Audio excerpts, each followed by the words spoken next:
Genes that helped people survive the plague hundreds of years ago may have made people more vulnerable to some diseases today, a new study says.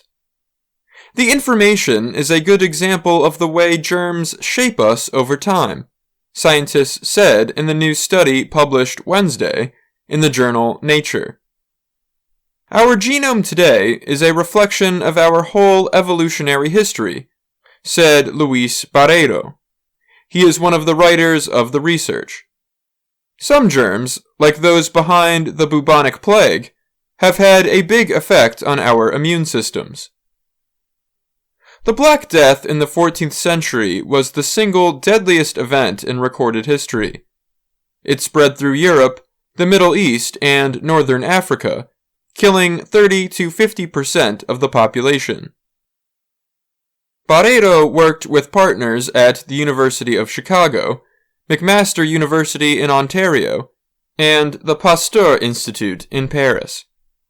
They examined ancient DNA samples from the bones of more than 200 people from London and Denmark. The people died during a 100-year period before, during, and after the Black Death went through that area. They identified 4 genes that, depending on the version, either protected against or increased vulnerability to the bacteria that causes bubonic plague.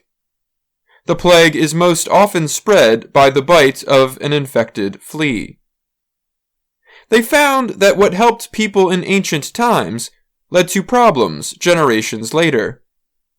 Some of the same genetic versions identified as protective against the plague are connected to certain diseases, like Crohn's disease, rheumatoid arthritis, and lupus. In these sorts of diseases, the immune system that defends the body against disease and infection attacks the body's own healthy tissues. When that happens, it is called a hyperactive immune system.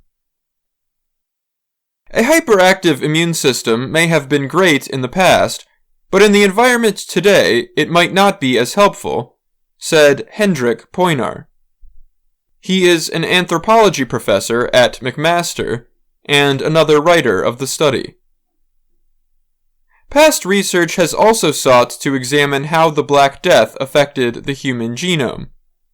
But Barreiro said he believes his team's study is the first to show that the Black Death was important to the evolution of the human immune system.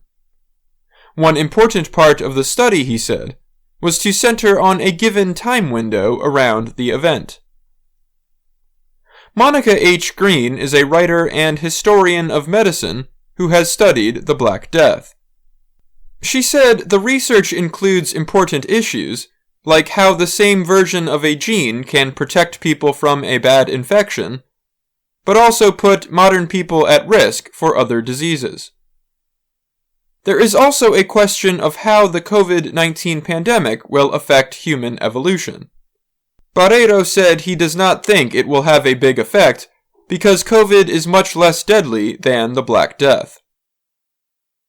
In the future, however, he said more deadly pandemics will continue to shape us at the most basic level. It's not going to stop, Barreiro said. It's going to keep going for sure.